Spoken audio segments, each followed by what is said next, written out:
দেখো বন্ধুরা, আজকে একটা নতুন রেসিপি করছি। সেটা হচ্ছে পালং শাক দিয়ে আমি সয়াবিন রান্না করব। আর এটা কিভাবে করব চলো প্রথম থেকে তোমাদের বলা যাক। এখানে কিছুটা পালং শাক আমি ভেজে নিচ্ছি, আর এই যে হলো সয়াবিন, এটা আমি সেদ্ধ করে নিয়েছি একটু নুন দিয়ে। আর এটার মধ্যে আমি একটা পেস্টের মশলা, সেটা তোমাদের দেখাতে পারিনি, এটা আমি তোমাদের মুখেই বলছি। এখানে আছে যেমন পেঁয়াজ, আদা, রসুন, আর টমেটো আর কাঁচা লঙ্কা। এটাকে একটু তেলে ভেজে আমি এটা পেস্ট করে নিয়েছি। এখন এর মধ্যে এটা দিয়ে পেস্ট করব। তো চলো এটা একটু ভাজাভাজি, জলটা শুকিয়ে গেলে তারপর এটার সাথে আবার এটা মিশিয়ে আমি পেস্ট করব। কীভাবে করছি চলো তোমাদের পুরোটা আমি দেখাবো। তো চলো, এই দেখো পালং শাকটা একদম জল শুকিয়ে গেছে, এটা আমার ভাজা ভাজা হয়ে গেছে। এখন এইটার সাথেই পেস্ট করব।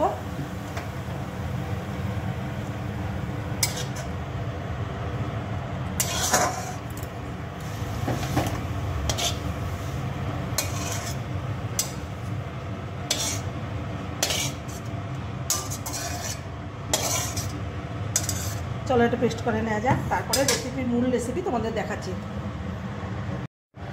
তো এই যে দেখো বন্ধুরা, পালং শাক ভেজে ওই মশলাটার সাথে একবারে পেস্ট করে নিয়েছি।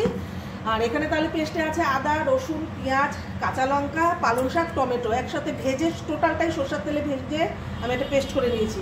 তো এবার চলো, কড়াই গরম হয়ে গেছে, মেন রান্নাতে আসা যাক। প্রথমেই দেবো আমি এতে কড়াইতে সর্ষের তেল। তোমরা চাইলে যে যেই তেল ইউজ করো সেটাই দিতে পারো, আমি সর্ষের তেল দিয়ে করছি।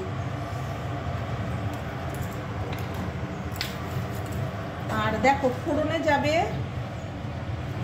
গোটা গরম মশলা, শুকনো লঙ্কা আর গোটা জিরে, এগুলো দেবো আমি ফোড়নে। তো চলো তেলটা গরম হয়ে গেছে, ফোড়নগুলো দেওয়া যাক।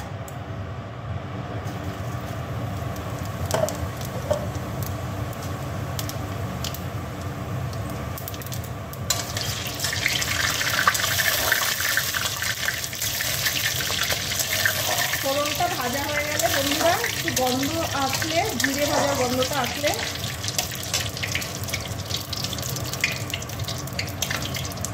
দেখো আমার ফোড়নটা ভাজা হয়ে গেছে। তো এখানে এখন অ্যাড করবো আমি যে সয়াবিনটা আমি সিদ্ধ করে রেখেছিলাম নুন দিয়ে। তো এটাকে আমি একটুখানি ভেজে নেব। হ্যাঁ, তো চলো ফোড়নটা ভাজা হয়ে গেছে, এবার নিলাম সয়াবিনগুলো অ্যাড করলাম আমি।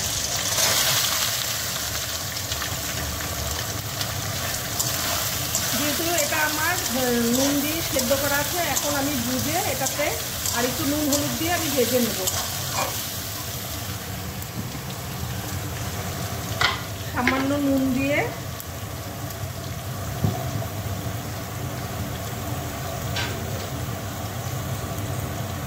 আর অল্প হলুদ দিয়ে এটা আমি ভেজে নেব বন্ধুরা।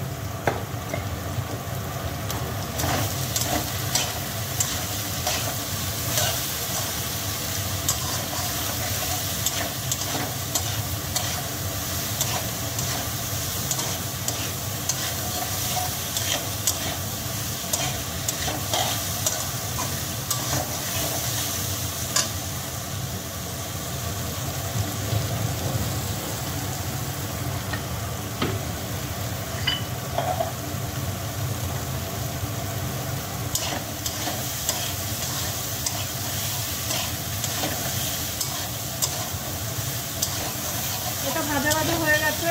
এবার আমি ওই যে পেস্টের যে মশলাটা করে রেখেছিলাম বন্ধুরা, এখন দেবো এটা অ্যাড করব।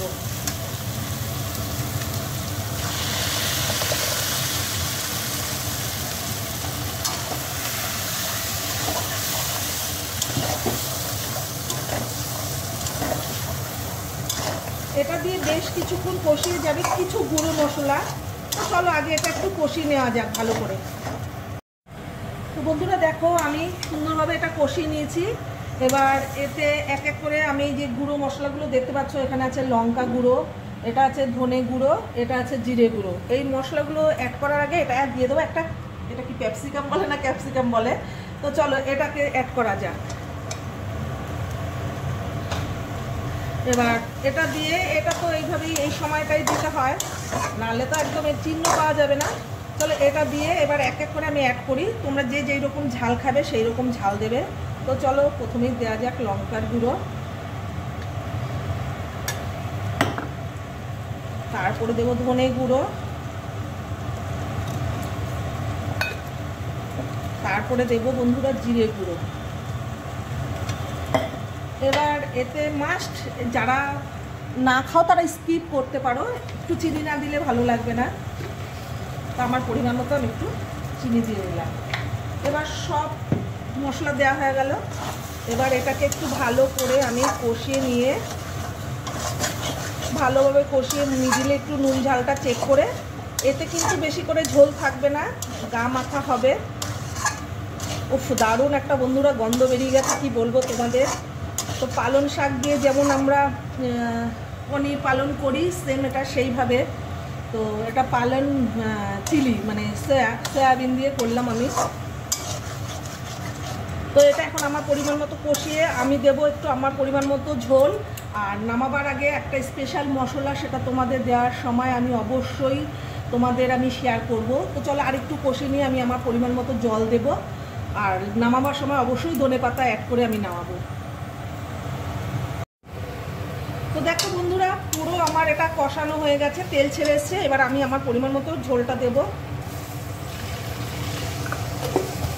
কারণ এটা মাখা মাখা হবে, জাস্ট গায়ে গায়ে গ্রেভিটা থাকবে।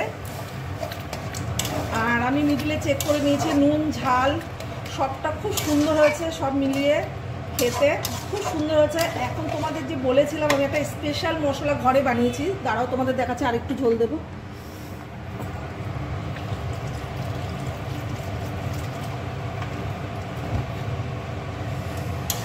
অবশ্যই ট্রাই করো এভাবে, আশা করি খুব ভালো লাগবে। এটা রুটি, পরোটা, লুচি, ভাত সবটার সাথে বন্ধুরা যায়। আর স্পেশাল মশলাটা চলো তোমাদের শেয়ার করি। এই যে আমি এটায় কৌটো ভর্তি করে রেখেছিলাম, এখানে আছে জিরে, ধনে, মৌরি, গোটা গরম মশলা, জায়ফল, জয়িত্রী, তেজপাতা, শুকনো লঙ্কা, গোলমরিচ সব মিলে এটা আমি একটা ঘরে মশলা বানিয়েছি। স্পেশালি এই মশলাটা দেবো, আর ধনেপাতা দিয়ে নামিয়ে নিলে আজকের মতো না, তোমরা চাইলে এতে ঘি গরম মশলা দিতে পারো, আমি দেবো না। তো এটা দিয়ে নামিয়ে নিলে হবে আজকে আমার সয়াবিন পালং শাক দিয়ে যে রেসিপিটা। তো চলো এটা নামিয়ে তোমাদের আবার দেখাচ্ছি।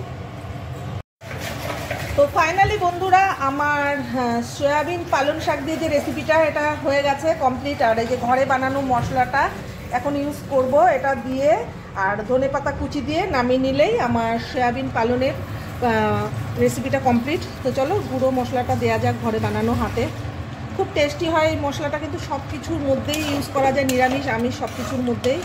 তো দিয়ে দিলাম ভাজা মশলা। এবার চলো একটু ধনেপাতা কুচি দিই, ফ্রিজে রাখার পর ধনেপাতাগুলো একদম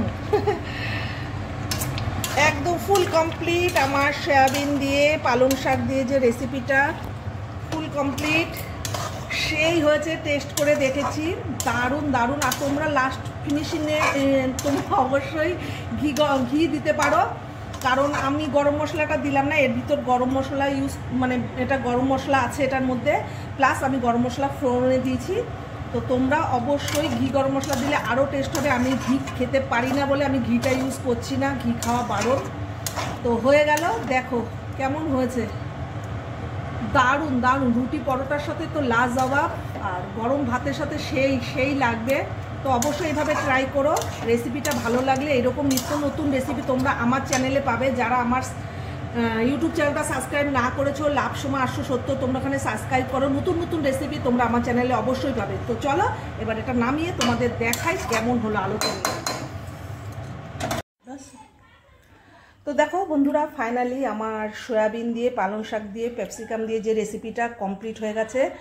তো আজকে রেসিপিটা তোমাদের কেমন লাগলো অবশ্যই কমেন্ট করে জানিও। আর আজকের মতন এই রেসিপিটা এইভাবে তোমরা তৈরি করেও খেয়ে আমাকে কমেন্ট করে জানিও।